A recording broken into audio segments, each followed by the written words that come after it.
Muito bom dia! Sejam todos muito bem-vindos. Esse é o Pod Paz, todo sábado, como prometido, né? Aqui ao vivo, falando de assuntos bastante importantes.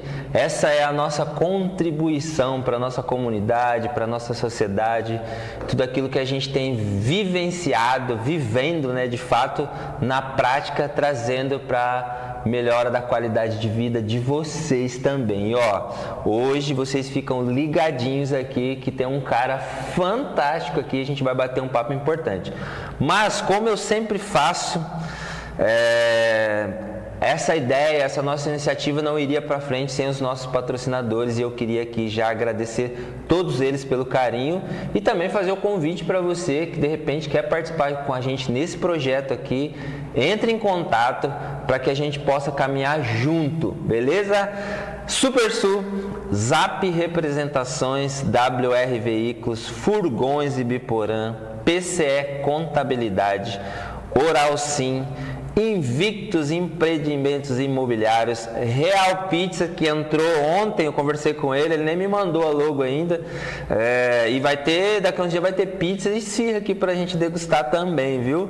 E é isso, sejam muito bem-vindos todos vocês patrocínios também, né, patrocinadores, vocês que as nossas ideias surgem, a gente chega em vocês e vocês compartilham com a gente dos mesmos entendimentos para que a gente possa cada vez construir essa nossa comunidade, essa nossa sociedade. E hoje temos um tema muito especial aqui, que eu acho bastante relevante discutir: dependência emocional e autocuidado. E para isso, né, a gente vai ter a honra aqui de receber meu amigo Thales Andrade, psicólogo clínico, especialista em políticas públicas, psicologia do esporte e psicologia de fenomenologia, que eu não sei o que é, fenomenológica, até para falar é um palavrão, existencial. Prepare-se, hein, que vai ser um tema transformador tanto para mim quanto para vocês. Seja bem-vindo, meu amigo. Muito obrigado, meu querido. Para mim é um privilégio estar aqui. Você sempre receptivo, sempre dando oportunidade para esse espaço de saúde, né, cara? Eu acho que socialmente a gente necessita cada vez mais de programas assim, de pessoas que têm essa iniciativa. Então são assuntos importantes que têm que ser tratados, né? E eu, em especial, gosto muito de você, tem um carinho muito especial, né? Porque eu acho muito interessante a sua fala, muito interessante o seu estilo de vida, tudo aquilo que você faz, como a gente falou um pouquinho aqui antes do programa, de entregar a nossa vida, o nosso servir, o nosso conhecimento para o outro, é fazer o outro voltar a viver também, né? E hoje é uma realidade de tantas pessoas, né? Nesse universo, às vezes, de procrastinação, de falta de amor próprio, né? De pessoas que estão esperando algo para ser feliz, né? Enfim, um milagre. E nós, né? Essa profissão maravilhosa que me ajudou tanto, né, cara? Por isso que hoje eu tenho um carinho imenso pela psicologia, que me salvou também, e eu vejo hoje salvando muitas e muitas vidas, e eu quero, toda vez que eu puder, trazer alguém para falar sobre isso, né? Eu vou ter essa oportunidade também de partilhar com vocês essa grande ferramenta que a gente tem na mão, né? Mas, sempre de praxe, eu pergunto para os meus entrevistados, a gente já entrevistei você da outra vez, mas você estava acompanhado, né? É verdade. Não deu pra gente falar muito, mas hoje eu queria que você contasse também um pouquinho da sua trajetória, o que te trouxe para a psicologia, para tudo isso que você vem se movimentando também, né? Para que as pessoas te conheçam um pouco, né? Somos humanos também, né? Sem dúvida, sem dúvida. Bom, mais uma vez agradecendo a oportunidade, para mim também é um privilégio e é recíproco, tá? Um carinho muito grande, um respeito muito grande.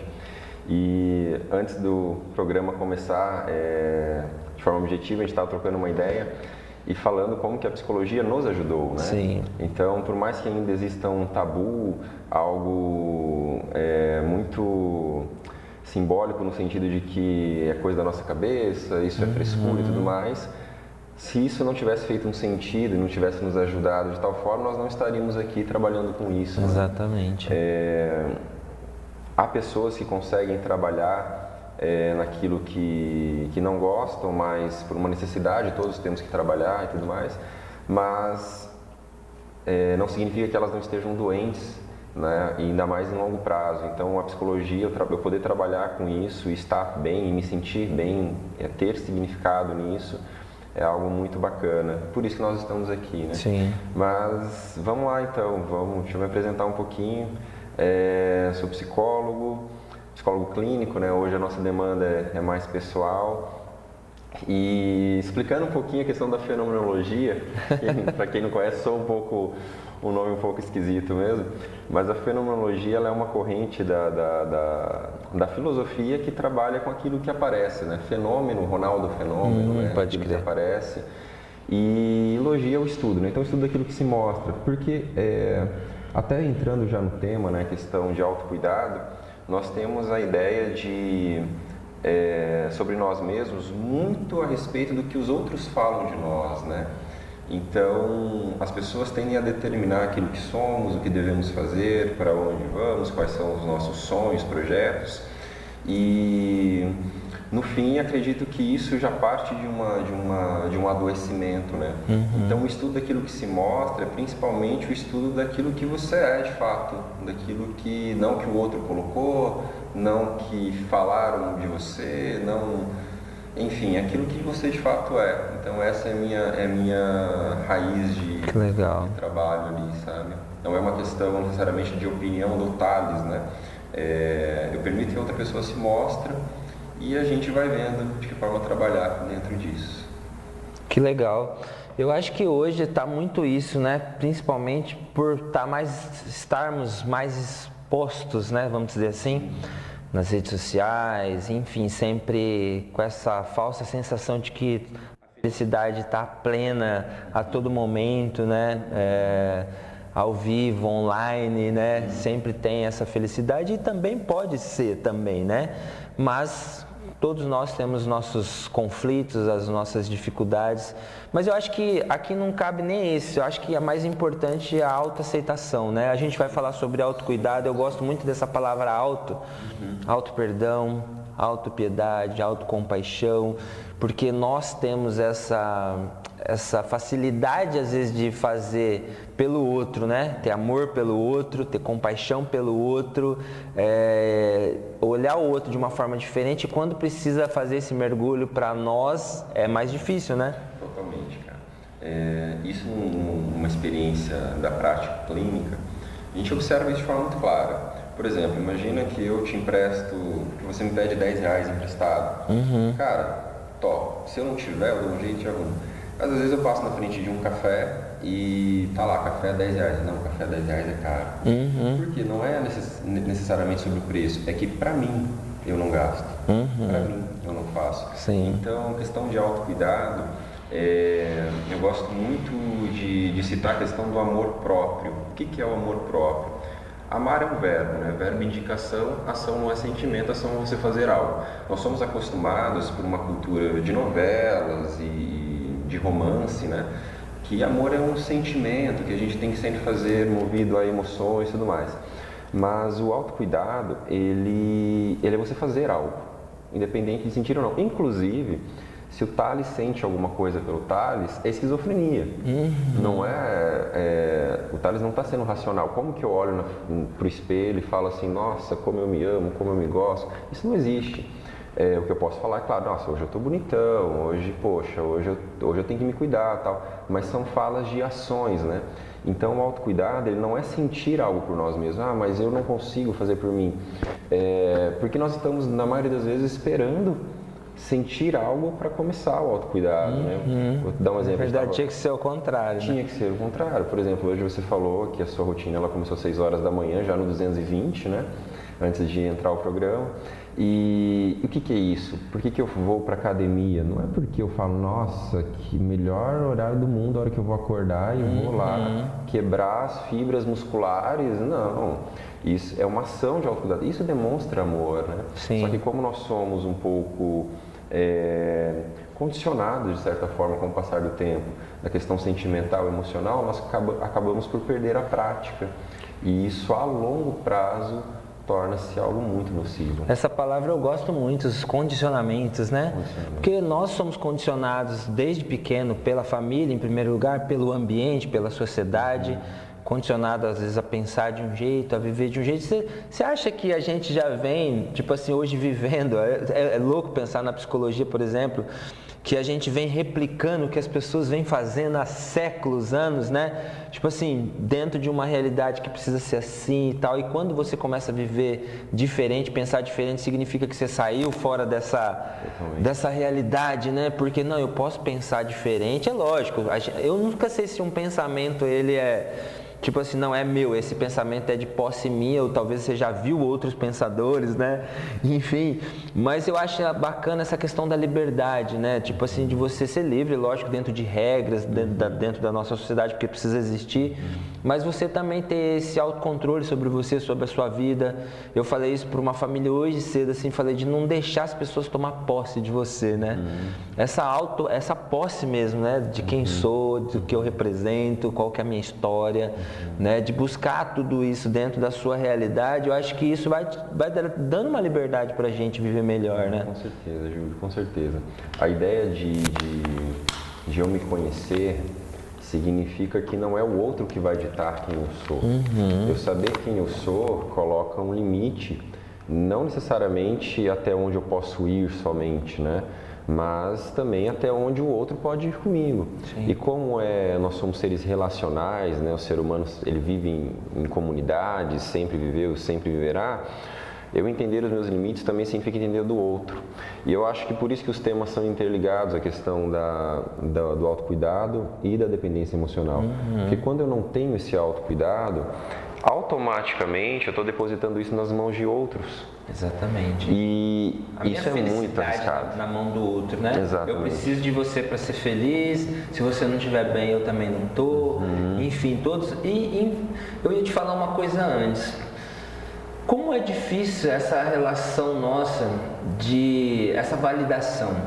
Tipo, eu passei por esses momentos. Hoje, lógico, muito investimento, inclusive psicológico, terapêutico, de várias esferas, para você tomar posse. Mas eu sei que é uma realidade porque a gente veio de estruturas familiares, sociais, ambientais, tudo ali, que de alguma forma você não foi cuidado, você não foi olhado, você não teve aquele primeiro amor de pai, de mãe e tal. Então, parece que sempre a gente precisou, tipo, ser amado externamente, entendeu?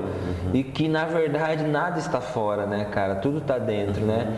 E por que a gente fica insistindo às vezes, tipo, alguém falou isso, a gente sempre está preocupado com o que as pessoas estão falando, né, cara? Sim. Cara, a questão do condicionamento, que você disse, não se trata apenas de ratinhos de laboratório, né? Se trata que eu tive uma história até aqui e como que essa história foi construída, como que eu me construí, como que o Thales foi construído. Eu tenho um costume bem bobo de falar que eu não tenho 36 anos, que eu tenho 16. Não só pela questão mental, no sentido de ser moleque, mas vamos entender que até os 20 anos de idade, eu não escolhia boa parte da minha vida. As pessoas determinavam, inclusive, às vezes, o que eu vestia, o que eu não vestia, para onde eu ia. Claro que na nossa rebeldia ali a gente sempre fazia o contrário, mas não significa que as regras seguindo. Exatamente. As regras elas eram manifestadas. Quando eu tive 20 anos, 21, 22, eu comecei a ter alguns insights no sentido de que, olha, eu sou um ser independente, eu posso construir algo por mim. E a partir daí, não significa que a vida virou um mar de rosas, muito pelo contrário, porque eu acho que o primeiro impacto que nós temos sobre isso é a angústia, o desespero, porque significa também que, cara, no fim eu estou sozinho. Só que por não querer estar sozinho, eu acabo me abandonando de novo em refém das pessoas, porque eu não quero passar por essa fase da angústia, sofrimento. A gente estava conversando um pouquinho de, cara, olha, a minha vida por mim mesmo. Só que também, a partir dos 20 anos, eu comecei a descobrir o que de fato era meu, o que de fato eu gostava, o que de fato eu poderia fazer nesse mundo, de que forma eu poderia contribuir, que não fosse estipulado pelo outro, que não fosse uma determinação. Espero que aqui é interessante a gente falar nisso, porque sempre que tocamos nesse assunto de soa quase que algo anarquista, no sentido assim, a sociedade impõe algo. Entendamos aqui por sociedade todas as pessoas que nos cercam. toda a cultura que nos cerca, né? E isso exerce em nós uma força gigantesca. Tanto que no Brasil é estranho você falar que você não torce para nenhum time de futebol, é estranho você, enfim, ter projetos diferentes do que a maioria tem. Então, assim, não é para soar de forma anarquista, só para entender o seguinte, olha, existe uma força cultural e ela nos atinge. Porque basicamente... Influencia muito a cultura, cara, não tem como. Nós somos basicamente um ser biológico, psicossocial. Espiritual. Cara, esses 4 aqui ao mesmo tempo, ele é insociável. Então, nós somos também uma parte da nossa sociedade. Até essa forma que a gente está tendo aqui de conversa, nos países nórdicos, a forma de falar seria diferente, sim. Entendeu? Nos países orientais seriam diferentes. Não estaríamos nem com essas vestimentas. Então, essa força que é exercida em nós, eu não posso negá-la. Olha, realmente eu sou um fundamento, inclusive na psicologia isso é muito claro, as pessoas chegam lá, porque o meu pai não tem influência nenhuma na minha vida, minha mãe não tem influência nenhuma na minha vida. Isso é uma tolice. Sim. Como assim? Ah, mas eu nunca cresci com meu pai. Então, mas você muito provavelmente cresceu com uma ideia de não pai. Mas você tinha uma ideia sobre pai de alguma forma que foi formulada pela não presença do seu pai. Então, tudo que a gente vive faz parte de nós. E aí começa-se o trabalho, como você disse, chega um ponto que eu falo, cara, será que o que eu posso fazer que de fato é meu? Aí, com investimento. O que é investimento? Investimento talvez as pessoas sonhem que eu tenho que pagar psicólogo. A gente conversou da outra vez na entrevista, cara, tem várias comunidades aqui gratuitas de atendimentos psicológicos. É mais uma concepção de mentalidade mesmo, de mudança. Os próprios grupos de apoio, um líder religioso que tem uma formação, padre, pastores, que estão à disposição, que são pessoas que são estudiosos, que conhecem, né, a realidade, têm ferramentas. Né? Eu sempre gosto de dizer as ferramentas certas, usadas no momento certo, te traz benefícios, né, cara? Eu vejo assim que hoje tem muitas pessoas entregues muito, por exemplo, no público que a gente trabalha, principalmente os entes, pais, né?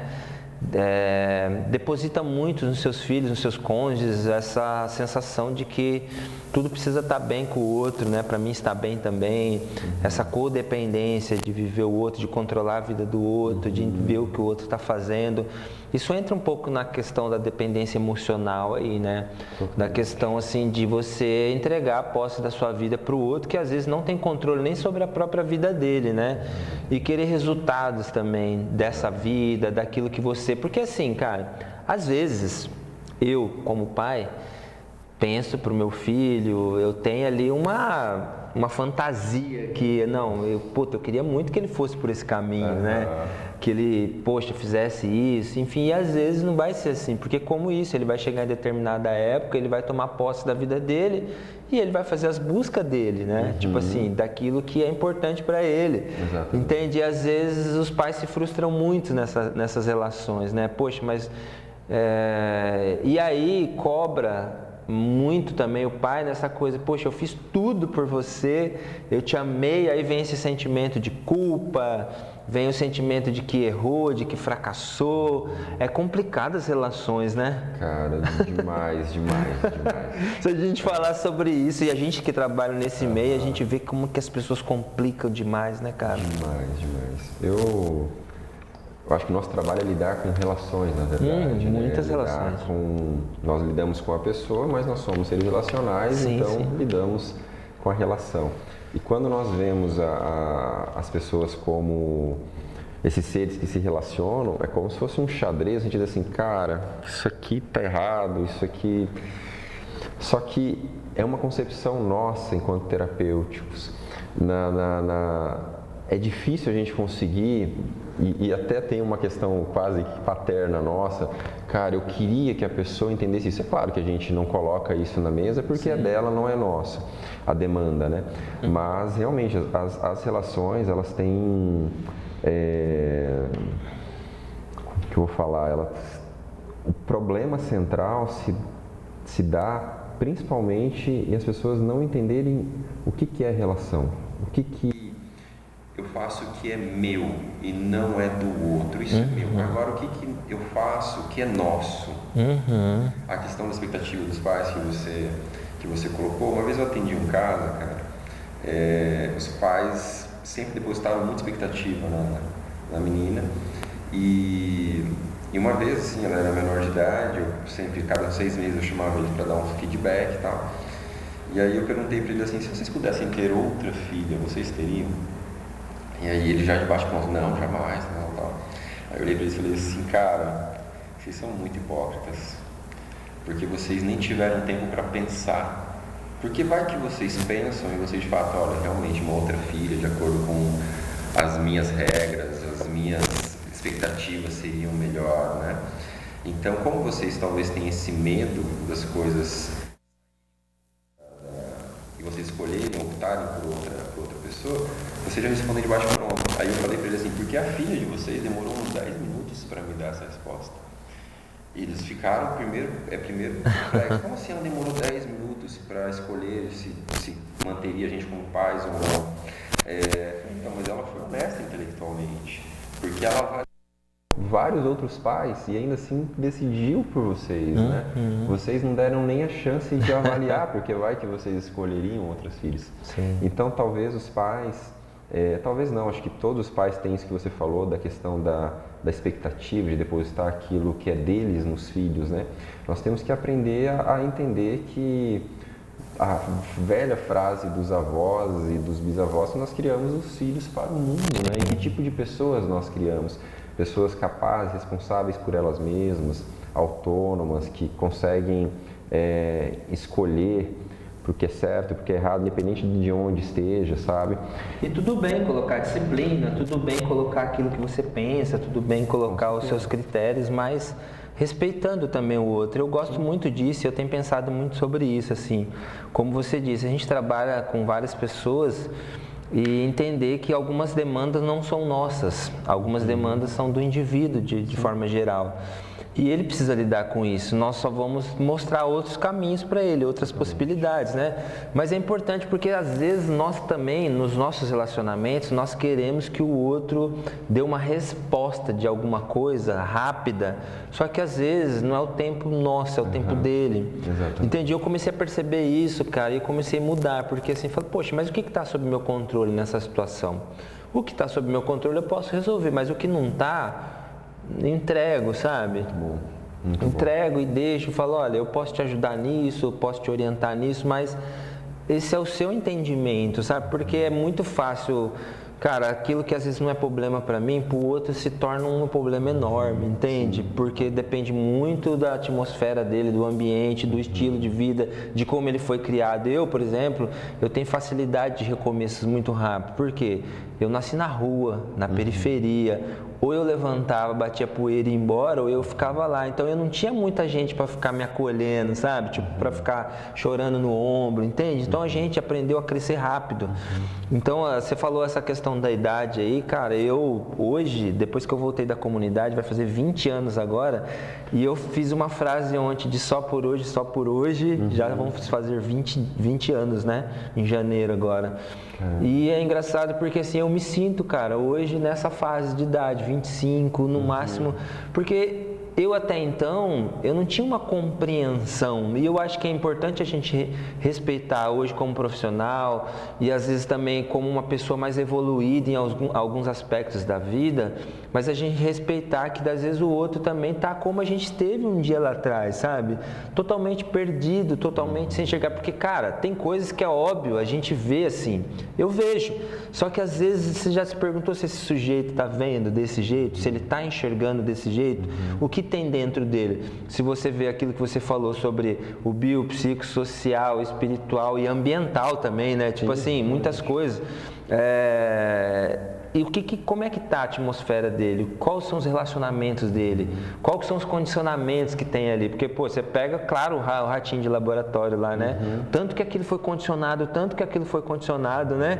E depois, por mais que aquilo faça mal, ele continua fazendo as mesmas coisas, que nem tem o rato. Era o rato ou o pombo masoquista, né? Você já viu essa história do pombo masoquista? Que é uma experiência de faculdade também, de anos. Eu até vi esses dias. o cara ia lá, tipo, apertava o negócio, o pombo ia comia lá o negócio. Então apertava, o pombo ia comer. Só que daí ele apertava e dava o choque. Apertava e dava. E ele continuou, apertava e dava. Só que ele parou de dar o alimento e só dava o choque. Ele ia lá só por causa do choque. Daí quem chegou na hora que ele só estava tomando choque, falou assim: mas puta, ele é um masoquista, ele está indo lá só para tomar o choque, mas ele não estava indo lá pelo choque, ele estava indo pelo alimento. Nas relações de pessoas, às vezes a gente foi tão amado, a gente se sentiu acolhido no início de um relacionamento, às vezes foi uma pessoa incrível ali que de repente fez a gente se sentir feliz, só que de repente de uma hora para outra essa pessoa se transforma, essa pessoa às vezes, né, por dificuldades, se torna outra pessoa. E aí começa a nos fazer mal. E aí as pessoas, por que você não larga? Por que isso? Por que aquilo? Só que às vezes você está nessa mesma situação, né, cara? Por isso que essa dependência emocional é muito complicada. E às vezes sozinho você não vai conseguir sair dessa situação. Você vai precisar de ajuda, né? Que muito provavelmente não foi sozinho que você entrou, né? Sim. Então, existe uma comunidade que adoeceu, você estava nela e você... se lascou ali. Então, nós temos que ter a honestidade, né, cara? E a coragem de também buscar ajuda nesse sentido. Até porque a dependência emocional, ela é dependência de alguém, né? Ela é dependência do outro. Se é dependência do outro, eu posso conseguir sozinho? Posso, mas olha, é um jogo muito perigoso isso e talvez muito arrogante, né?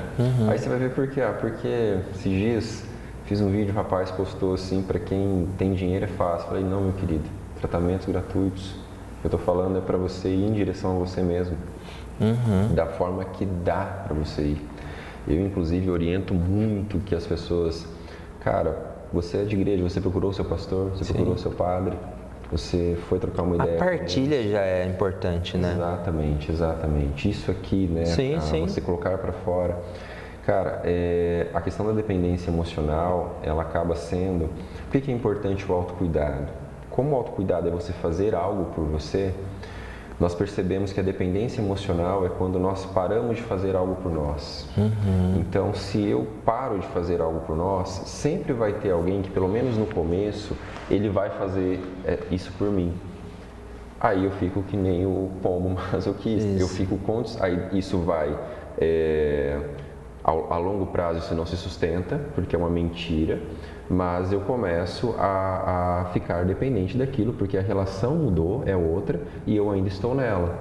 Então, assim, aquilo que é muito comum isso em casamentos, né, cara? No começo era assim, não é porque a pessoa parou de sentir que mudou, porque com o passar dos anos, o sentimento ele tende a ficar cada vez mais profundo. Claro que as emoções mudam. Você não tem mais aquele processo neuroquímico da paixão, enfim, que tudo muda, tudo mexe com você. Mas o sentimento ele vai se aprofundando, porque cada vez mais você enxerga aquela pessoa como cada vez mais parte da sua família. E aí que deveria entrar de fato o amor, né? Exatamente. Porque o amor ele é um mandamento, né? Ele é, como você mesmo disse, ele não é um sentimento, né? As pessoas confundem muito, eu tô às vezes apaixonada ali, tô amando e não sei o que. Cara, o amor é justamente ao contrário, né?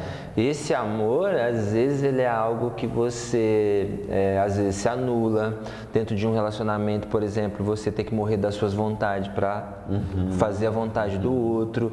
Também que não é só você, cair no seu egoísmo, na sua prepotência. Então, esse amor, que é um dos mandamentos que eu acho muito bonito na lei de Jesus, né? Que é amar o outro sem esperar nada em troca, né, cara?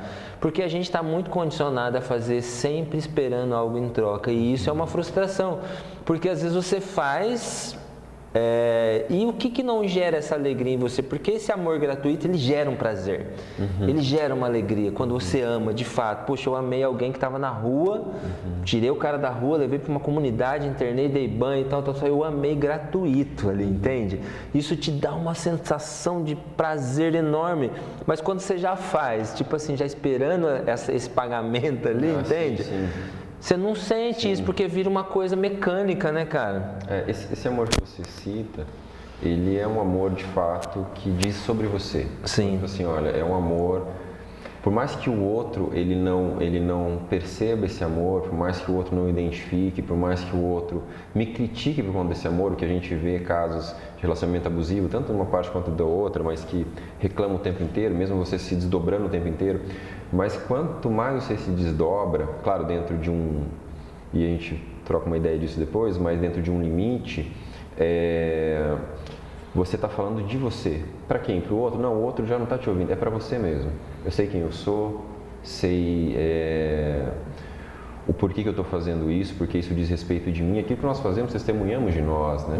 Então, esse amor de barganha, eu fico bem se você fizer algo, esse amor dependente do outro, ele não é amor, ele é uma barganha, né? Sim. Então, a longo prazo isso também não subsiste. A ideia do amor enquanto ação é você fazer aquilo por vários motivos. Primeiro, uma questão social, comunitária, que a gente precisa da nossa formação. Olha, você vai viver no mundo, se relacionar com outras pessoas, então você vai ter que se doar também às vezes. Aí a gente tem também aquela questão das nossas escolhas, o que eu quero fazer na faculdade, aquilo ali, mas existe também, cara, é sempre algo ligado a fazer algo.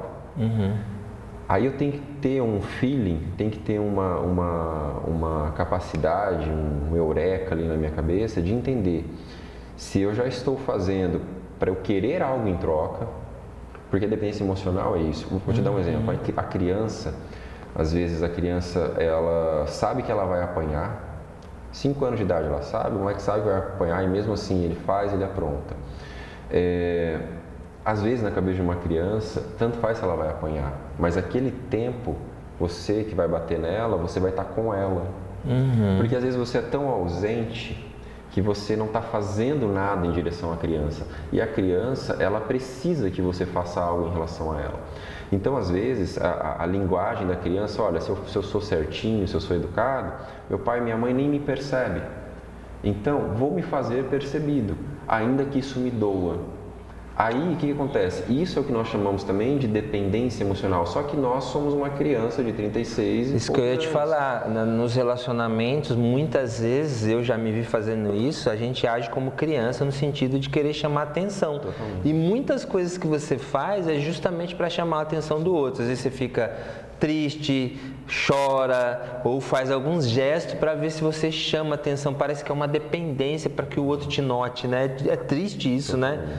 Tipo assim, você se anular, você deixar de sair ou você deixar de viver sua vida para que o outro preste atenção para você. Cara, é difícil, né? E é interessante, né? Nós só queremos a atenção do outro quando nós não sabemos do nosso merecimento, de quem nós somos. Nós só queremos que o outro, enfim, nos idolatre quando nós não sabemos quem nós somos. Sim.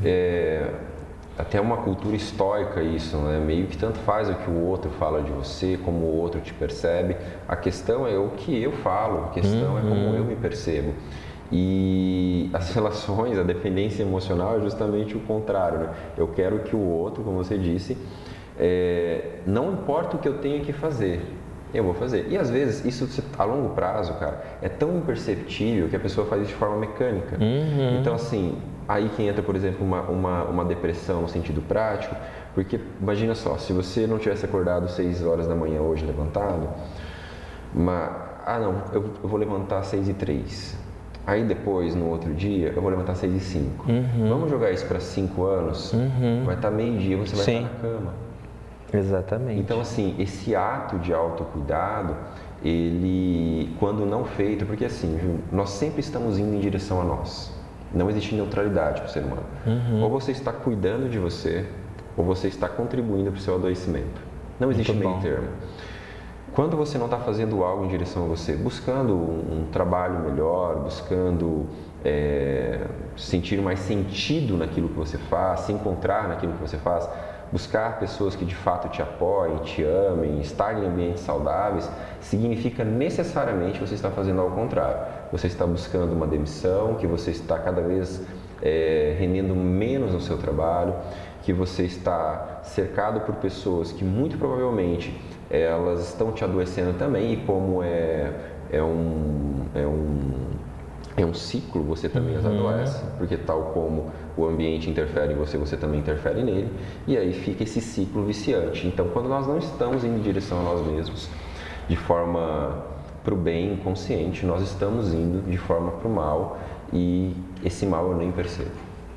Tá vendo, pessoal, do que a gente está falando aqui? Que assunto importante, assuntos que eu gosto muito. Nesse segundo, depois dos comerciais, a gente vai falar um pouquinho mais sobre o autocuidado, que é justamente para você sair de todo esse movimento, né? O Thales é uma pessoa, por isso que eu gosto muito dele. Pensa num cara que, né, faz a gente ficar aqui a milhão pensando, mas é justamente isso, né? Entregar para vocês essas ferramentas para que vocês tenham posse da sua vida de fato, né? Então eu queria chamar o comercial agora e daqui a pouquinho a gente volta e vamos falar um pouquinho mais sobre autoconhecimento. Paz e bem.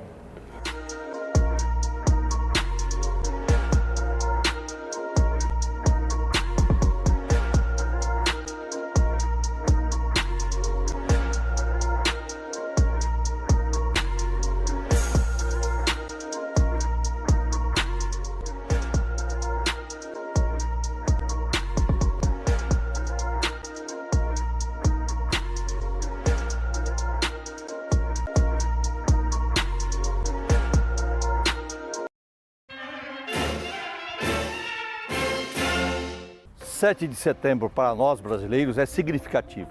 Comemoramos a emancipação política do Brasil, a independência, com o Estado unido, um Estado integrado, um Estado que permite ser uma das grandes nações do mundo e o futuro sempre estará à frente para que nós possamos conquistar.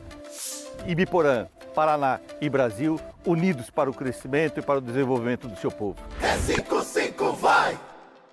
Candidatos a vereador do PSD. Diretamente da Zona Sul de Ibiporã para toda a nossa cidade, Ari Francisco, junto com o melhor prefeito de Ibiporã, José Maria Ferreira, 55. Ibiporã precisa continuar crescendo. Para vereador, vote e o seu Zeppelin 55777. E para prefeito, José Maria, 55. Com Zé Maria Prefeito. Então, assim como meu avô veio lá atrás, plantou a primeira sementinha do pé de jaca, hoje dá os frutos. A nossa família tem o sustento da jaca até hoje, e é assim que eu estou construindo a minha vida política, assim como foi a minha família. Uma sementinha, a gente semeia, ela cresce e a gente dá bons frutos. Assim como foi a minha família, assim eu quero trazer bons frutos para o futuro da nossa cidade.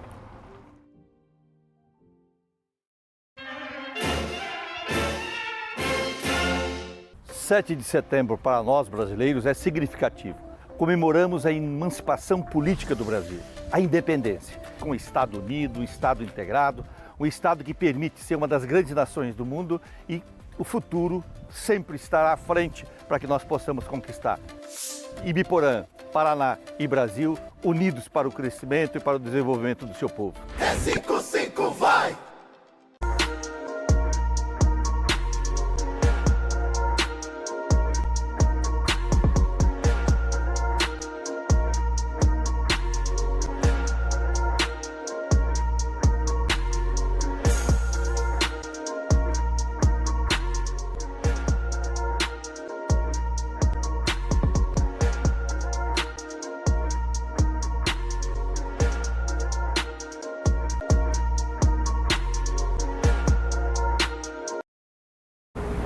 Muito bem, estamos de volta, nem doeu, né? Foi rapidinho o comercial, justamente para a gente dar uma respirada, que agora que tá aquecendo aqui, né?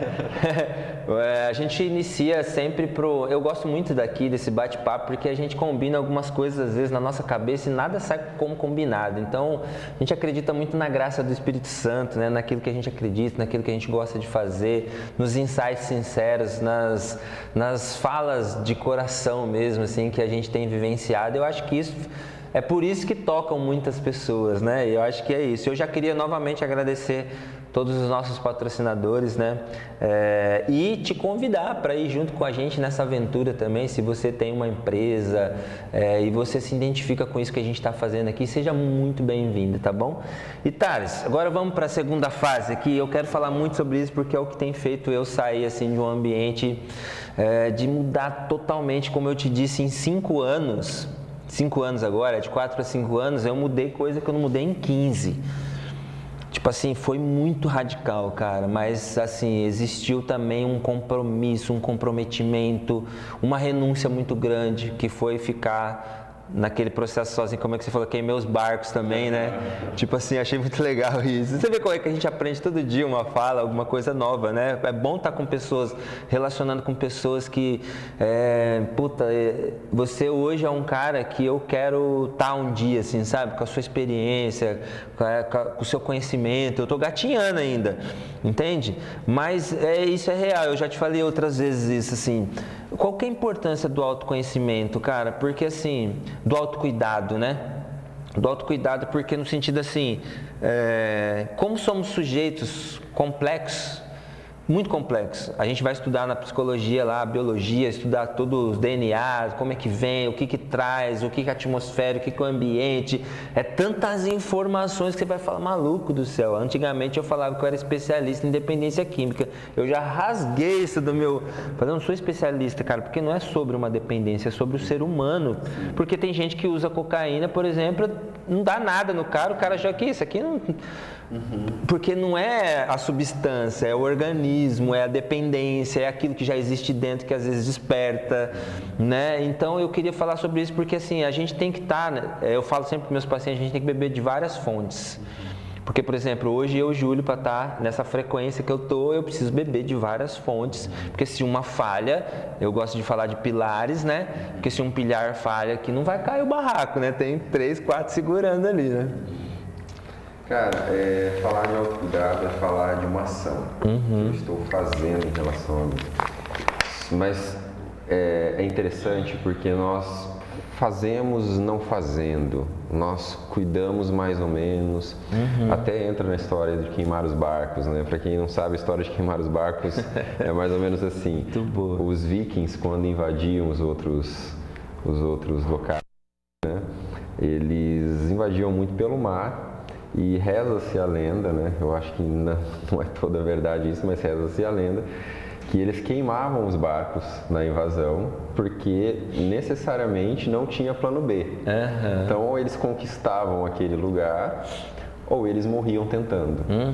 Nós aprendemos a viver num jogo mais ou menos.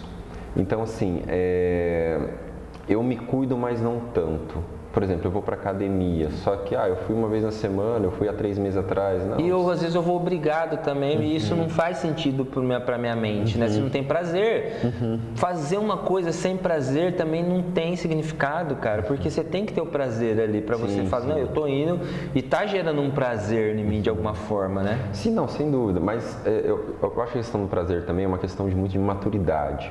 Porque assim, nós temos níveis de dopamina, né? Então as pessoas às vezes acostumam tanto, por exemplo, pega o celular, isso aqui é um disparo de dopamina. Ver os reels ali, uma fala. É um disparo de dopamina.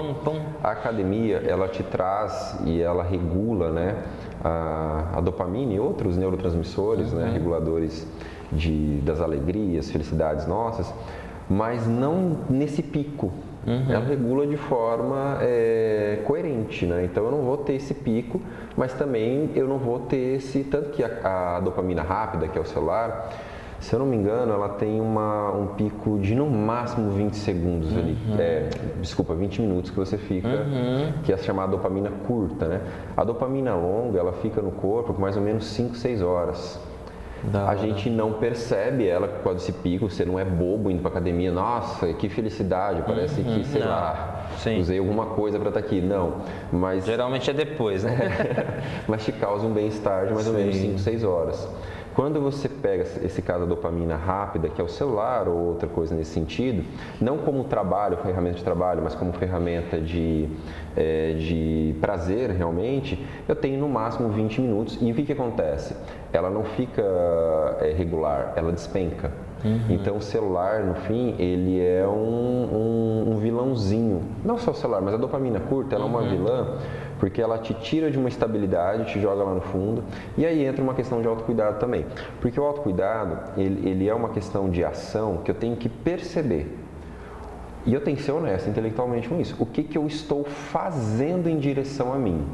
E aí a gente volta, o que foi dito antes da propaganda, que eu sempre estou indo em direção a mim, não existe neutralidade. Quando nós falamos de neutralidade, eu sou o mesmo de 20 anos atrás. Não.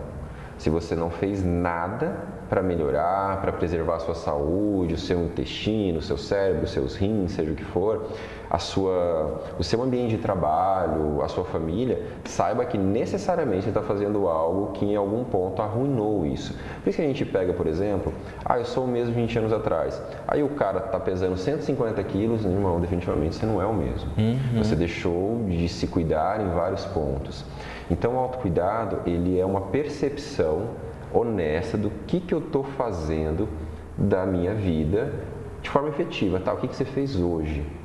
Cara, e isso na psicologia, no consultório clínico, é tão fácil de verificar. Por exemplo, qual é a sua comida favorita? Eu gosto de lasanha. Faz quanto tempo você não come uma lasanha? Eu comi mês passado, faz um mês que você não come a comida que você mais gosta, você não tem um prazer. Esses dias um menino que eu atendo em São Paulo, eu tenho muita felicidade daquele rapaz, assim, que ele aderiu rápido os pilares. Ele saiu de uma dependência da cocaína e a gente colocou ele em outras dependências. Então ele tá academia, jiu-jitsu, natação, e tal, não sei o quê. E assim, outro dia ele mandou uma foto de um doce tão bonito assim, eu falei, eu só escrevi isso, outros prazeres. Cara, eu falo para os meninos, às vezes eu saio daqui, vou correr lá no lago, daí eu sento lá no mercado, e aí eu peço um pão com Nutella, eu sei que não está na minha dieta, mas aquilo de sentar, tomar um café, coisas simples, no meu autocuidado, de me presentear ali, sabe, naquele momento, que por anos eu gastava dinheiro só com coisas que só me destruíam, entendeu? E agora você poder sentar num lugar bacana, comer uma alimentação de qualidade, passear no shopping, dar uma volta no lago, comprar alguma coisa para você que te faça sentir melhor, isso tem tudo a ver com o autocuidado também, Totalmente, né? Cara, totalmente. Vou dar um exemplo bem básico aqui, mas eu acho que é bem pedagógico. Imagina que o seu doce preferido é um bombom gourmet cheio de morango ali. E fazem 2 meses que você não come... Banana nevada, eu adoro. Vamos pegar aqui, banana nevada. Come sábado. Banana nevada. O seu doce preferido é banana nevada. E faz 3 meses que você não come isso. Aí chega uma pessoa em você que chega com uma bananinha com açúcar ali, amassado, e te entrega. Cara, você vai olhar para aquela pessoa, nossa, o que ela fez por mim, não, meu querido. Para ela sabe que ela fez pouco, porque ela foi só uma bananinha, mas foi suficiente para te comprar. Por que foi suficiente para te comprar? Porque você mesmo não está se cuidando. Agora, se você, cara, pelo menos uma vez por semana, eu vou comer uma sobremesa que eu gosto, eu vou almoçar num lugar que eu gosto, eu vou... Poxa, almoçar num lugar que eu gosto é caro, mas então eu vou fazer uma comidinha que eu gosto, eu sinta prazer naquele arrozinho com feijão e tal, vou na casa da minha mãe pedir, algo nesse sentido.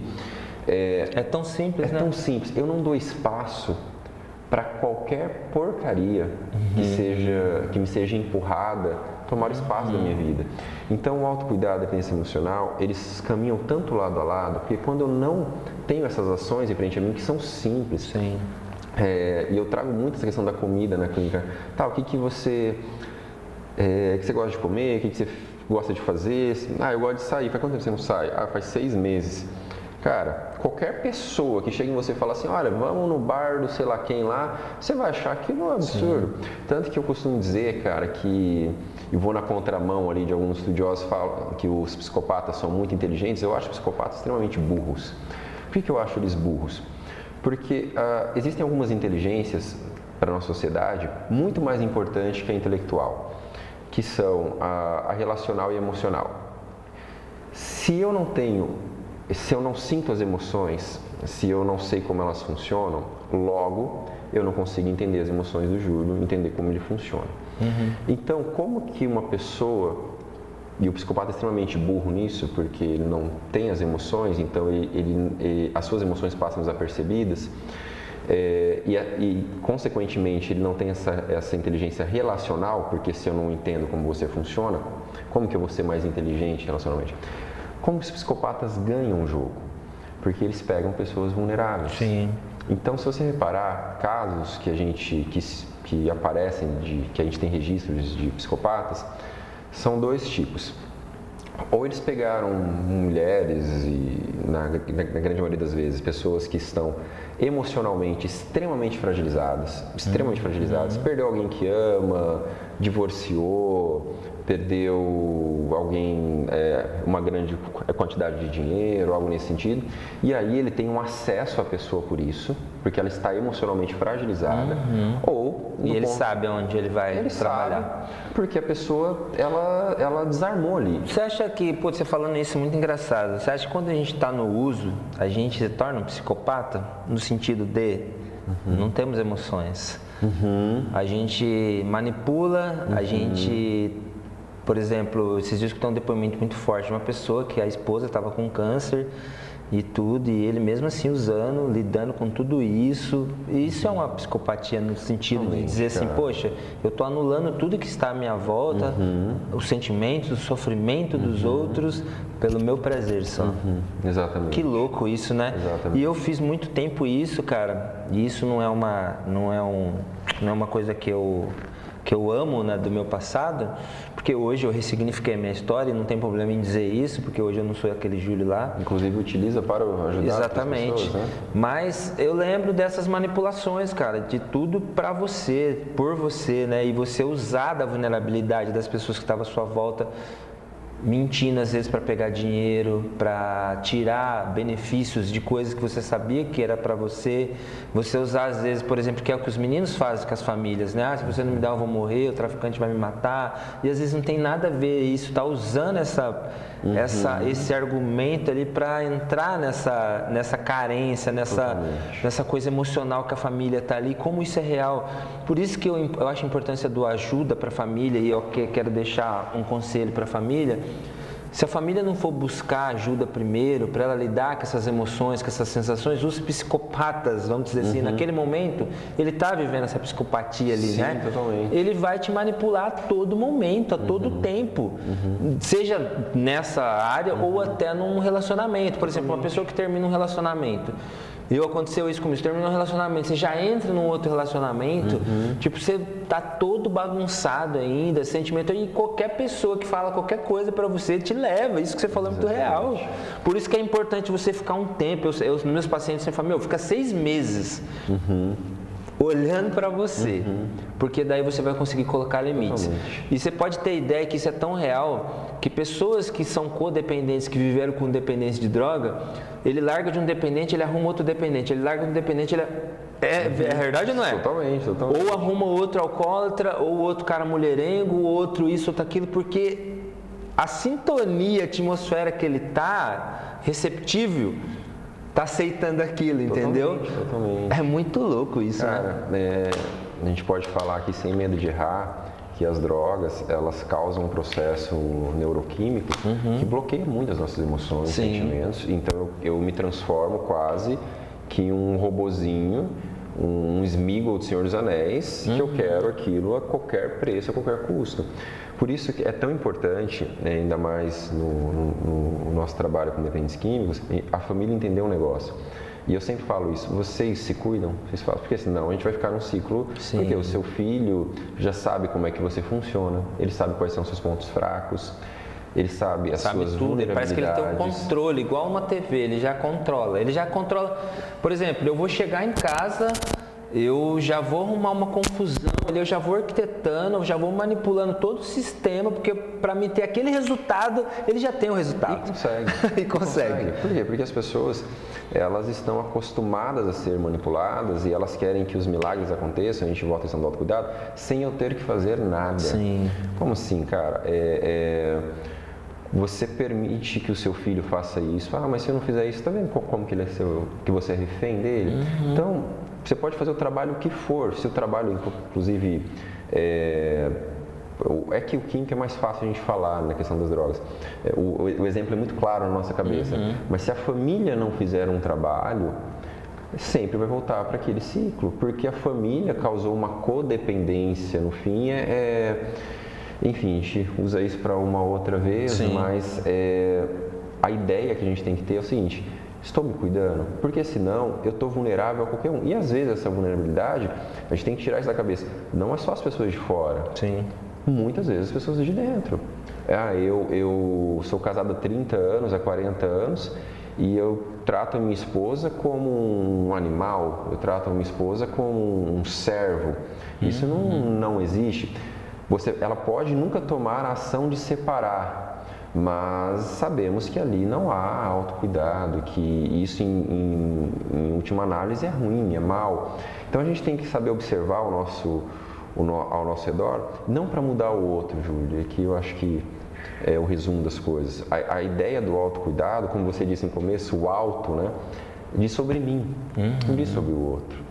A questão é, infelizmente, eu queria, claro, ver as pessoas mudando, as pessoas ao meu redor crescendo, evoluindo. Seria tão bom se a gente tivesse esse controle, esse né? controle de quantas pessoas sentaram na minha frente e eu queria, de alguma maneira, tipo, ajudá-los.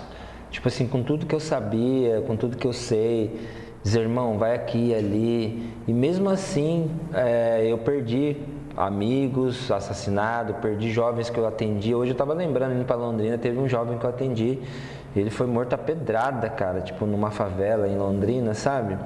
E ficou um trauma na família toda. Você vê que situações assim, porque a importância de a gente entender que a gente não tem controle sobre o outro, né? Sobre as decisões dele, enfim. E que a gente tem que fazer o máximo enquanto a gente estiver aqui, né? Podendo te ajudar, podendo de repente estar aqui te ouvindo, tá falando, né? Tá te abraçando, tá te consolando, tá te dando um direcionamento. Mas é o nosso limite, entende? Porque essa decisão, irmão, ela é tua, entende? Tipo assim, poxa, eu sei que eu preciso sair desse ambiente, eu preciso... E às vezes, uma outra sensação, eu gosto muito de usar exemplos que são os que a gente mais usa, fica mais fresco na nossa memória, que é muito claro nas famílias, tirou a abstinência, o jovem está ali 3 meses, 6 meses em casa, eles querem um resultado muito rápido. O cara ficou 10, 15 anos naquele processo destrutivo e agora ele vai ter que olhar para a vida dele. E assim, vai ter que muita coisa nesse inventário, né, para ser resolvida, para ser perdoado, para ser curado. E não é sobre substâncias. Exatamente. Entende? Então é olhar esse indivíduo, tudo que ele causou na vida dele, na vida das pessoas. Recomeçar. Eu, por exemplo, mano, com 27 anos, 4ª série, histórico na justiça, uma infinidade de coisas machucadas dentro da família, exclusão, abandono, vivi na rua, vários traumas. Aí você vem me falar que meu problema era droga, tipo assim, ela foi uma das consequências também. Mas, cara, existe um Júlio totalmente perturbado, desconectado com a realidade, desconectado com as verdades, desconectado com a essência de entender o que era de fato o amor, o que era de fato sentimentos, porque por muito tempo na droga você deixa o sentimento de lado, você age muito com a razão, entendeu? Racional, eu quero usar e pronto, entende? Então, eu acho que é tanto isso que eu quero passar para as pessoas, sabe? Falar assim, tenha ciência de que a gente está aqui para fazer um autoconhecimento no processo de transformação, de rever seus conceitos, e tá tudo bem, desconstruir, construir de novo, porque a gente vem com uma ideia de uma posse de quem somos. Eu sou assim. Eu me abraço e eu não sou capaz de me permitir mudar. E, cara, tá equivocado isso, porque se você tá vendo que não tá dando certo, se você vê que esse caminho para você tá sendo destrutivo, você vai precisar tomar uma atitude, entende? Então, vou me olhar, vou buscar alguém que possa me orientar, seja o jovem ou o familiar. E eu falo para os meninos isso na comunidade, falo, cara, se você continuar fazendo as mesmas coisas, indo para os mesmos lugares, andando com as mesmas pessoas, não tem como você ter um resultado diferente. Você vai voltar para cá. Entende? Você não consegue entender isso? Se agora você quer viver um estilo de vida diferente, se você quer pensar diferente, se você quer agir, você precisa andar com o Júlio, com o Thales, você precisa andar com pessoas que estão fora dessa realidade, entendeu? Totalmente, totalmente. Cara, e assim, a gente tem uma falsa ideia de que a gente vai voltar e as coisas serão. Não, mas eu gosto desse mundinho, não, meu querido. Seu cérebro está sendo destruído, suas relações estão sendo destruídas, a sua visão de mundo, como você contempla a realidade, está sendo destruída, a sua saúde integral ela está sendo destruída. Entenda que você não está parado. É muito pelo prazer momentâneo, né? Você não está parado, cara. O cara que usava alguma coisa 10 anos atrás não é o mesmo cara que usa hoje. Uma coisa que você falou muito, muito fácil, cara, é muito certa. É o seguinte: a pessoa tem uma vida errada, quer seja nas drogas, nas relações doentias, termo tóxico que o povo gosta, independente de onde você esteja, você está lá 10 anos nesse mundo, 120 meses nesse mundo, e aí passa-se um mês você quer resposta. Um mês você começou a engatinhar em algumas coisas. Na verdade, nem engatinhar não é, porque uma criança com 3 meses não está engatinhando ainda. Você, com um mês, contra 120 meses, é um cálculo bem idiota que eu faço, mas é um cálculo básico. Eu fui casado por 5 anos. Tá, mas quanto tempo você parou? Faz um mês, tá doendo muito. Cara, 5 anos, 60 meses, vai doer um pouquinho ainda até que as coisas... E se... Porque não é nem sobre só o relacionamento em si, né, ter acabado, mas é sobre os planos, projetos, aquilo que você idealizou para sua vida, tudo isso vai ter que ser desconstruído agora, né? E, cara, você não vai, é um luto, você não vai desapegar disso do dia para a noite, né? E como a relação com as drogas, como a relação com aquilo que de repente foi uma verdade para você. Poxa, eu não entrei no relacionamento para perder, eu não entrei no relacionamento para me separar. Eu não entrei aqui para dar errado, e às vezes deu, ou não. Às vezes a gente também tem essa coisa de felizes para sempre. Para com isso. Às vezes não vai ser assim. Às vezes você viveu uma experiência por um período que foi legal, e deu muito certo, que foi da hora, deu certo, deu alguns frutos, mas que nesse momento, por situações, poxa, vamos cada um para o seu lado e vamos cuidar cada um de si. E aí, às vezes, a gente fica tão apegado a esse passado e a gente não se permite o novo. A gente não se permite conhecer outras pessoas. Entende? Cara, é tão claro isso para mim, sabe, hoje. Mas porque eu falo isso com muita clareza, não com prepotência, mas eu tive que buscar ajuda. Muita humildade, sabe? Para sentar... Eu sempre falo para os moleques que a triagem é o lugar, por exemplo, os 3 meses de comunidade, né? Que são aqueles que chegam e são mais olhados, que são mais vistos, que não tem nenhuma confiança ainda. Tá na triagem. Vamos ver se eu sempre falo para os caras, mano, senta no banquinho da triagem novamente. Tipo assim, para você aprender, para você entender, para você entender o processo, o que você foi buscar ali de fato. Você não está aqui para parar de usar droga, entende? Exatamente. Se você vier aqui para parar de usar droga, é muito pouco. Exatamente. Você tem a oportunidade de mudar a vida, de fato. Não é? Né? Eu tenho um projeto com o Alisson, cara, que chama ABD. Um grande abraço pro Alisson, né? O Alisson é um parceiro. Chama-se Arrumando Bagunça Diária, que a gente tem um projeto que é destinado às empresas, porque a gente vê esse adoecimento também por parte, um tiro no pé das próprias empresas. As empresas têm lá 1 milhão de pessoas que trabalham e não dão essa importância do autocuidado, esse incentivo para o funcionário. E o que acontece, cara? A longo prazo, não, mas eu não estou fazendo nada tudo certo. Não, a longo prazo, adoecimento, estresse, burnout. Burnout que está acontecendo muito, né? 1 milhão de coisas. Quando vai ver, no fim, a sua empresa faliu. Vamos trazer para a nossa realidade. E faliu não, ok, mas está pagando 1 milhão de processos, as pessoas entram com ações e o caramba 4, mas vamos trazer para a nossa realidade. Quando você vai ver, depois de certo ponto em que você não está trabalhando em si mesmo para o crescimento e você olha ao redor, você faliu as suas relações, você faliu os seus projetos, você faliu a ideia que você tem de si mesmo, está cada vez mais adoecida. Então, autocuidado, em resumo, é você ter a capacidade de fazer dia a dia, por menor que seja, arrumar as coisas que dê para arrumar dentro da sua realidade. Vai lavar um copo para você, você merece ter uma casa arrumada. Isso faz bem, você merece levantar da cama e ter uma flor, e ter uma flor e arrumar a cama e poder fazer as coisas básicas do dia a dia. É o simples, né, irmão? Cara, a longo prazo isso é um remédio para nossa alma. Poxa, Thales, é uma alegria sempre conversar com você. Eu sempre, quando tiver oportunidade, vou te convidar, não só você, o Alisson, também. Eu gosto muito de vocês, eu gosto muito desse papo, eu gosto muito dessa coisa do autoconhecimento, eu gosto, assim, de despertar isso em mim também. E toda vez que a gente conversa, queima aqui também uma chama. Queria que você deixasse aí um recado, né, para as nossas pessoas que estão nos acompanhando lá das suas casas, e depois vai ficar gravado isso aqui, lembrando que terça-feira que vem tem reprise do programa, né, às 19 horas, então fica ligado. E é isso, cara.